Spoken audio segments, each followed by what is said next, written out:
stone pelting that broke out between two groups in Jamshedpur on Sunday over the alleged desecration of a religious flag, and that is according to sources that we are breaking the story. As far as the additional police force that has also been deployed in the entire area, which is said to be tense after these clashes thereafter that has been reported between two certain groups, and that happened in Jamshedpur. So these are the visuals after which now security has been heightened. A company of Rapid Action Force has been deployed. Section 144 also imposed in Jamshedpur's Shastri Nagar, where the violence broke out. Internet has also been suspended in Jamshedpur until further orders.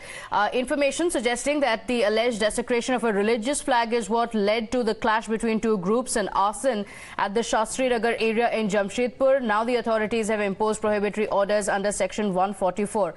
There are also details coming in of the damage that has been caused in this arson. Two shops and an auto rickshaw allegedly set ablaze by the warring groups, and the police officials also had to fire tear gas shells to bring the situation under control.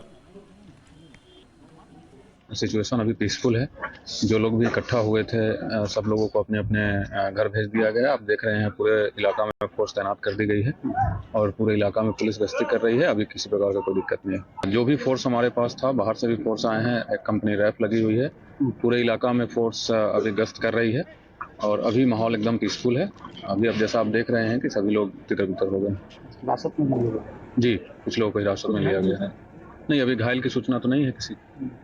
Well, the police is still ascertaining if there are any injuries that have been reported at this point, but this is the alleged desecration of a religious flag that led to such kind of violent clashes between two groups and arson that has been reported in Jamshedpur.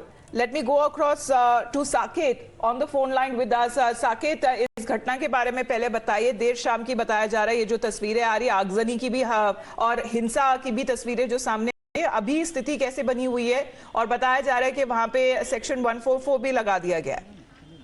देखिए, बिल्कुल ये जमशेदपुर के शास्त्री नगर थाना इलाके की ये पूरा मामला है, उसी मोहल्ले का मामला है। और ये जिस तरह से बात सामने आई कि जो महावीर झंडा है उस पर आपत्तिजनक वस्तु लगाने की बात सामने आई है। हालांकि इसकी पुष्टि अभी तक नहीं हुई है, लेकिन इसके बाद जो र्यूमर्स उड़े उसी को लेकर ये पूरा विवाद उठा और पुलिस को भीड़ को तितर बितर करने के लिए काफी मशक्कत करना पड़ा जब विवाद दो पक्षों के बीच वहां पर हो रहा था। अभी फिलहाल जिला प्रशासन ने वहां पर धारा 144 लगाया हुआ है और साथ ही साथ इंटरनेट सेवा भी आज से वहां पर बंद कर दी गई है।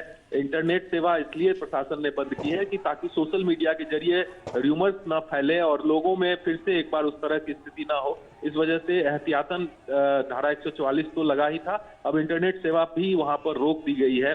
और सबसे बड़ा सवाल है कि अब पुलिस जो कह रही है कि जो र्यूमर पूरा वहां पे और उसके बाद जो विवाद उठा उसमें कौन लोग शामिल थे, उन लोगों की पहचान की जा रही है। सीसीटीवी कैमरे जो आसपास के इलाके में लगे हुए थे उनके फुटेज को खंगाला जा रहा है और लोगों को चिन्हित किया जा रहा है कि आखिर इसके पीछे कौन लोग थे, किसने साजिश की और क्या कुछ ये पूरा मामला है। तो ऐसे में जो विवाद जिस मुद्दे को लेकर उठा है उस पर अभी भी संशय है, क्योंकि प्रशासन कुछ भी कह नहीं रहा है।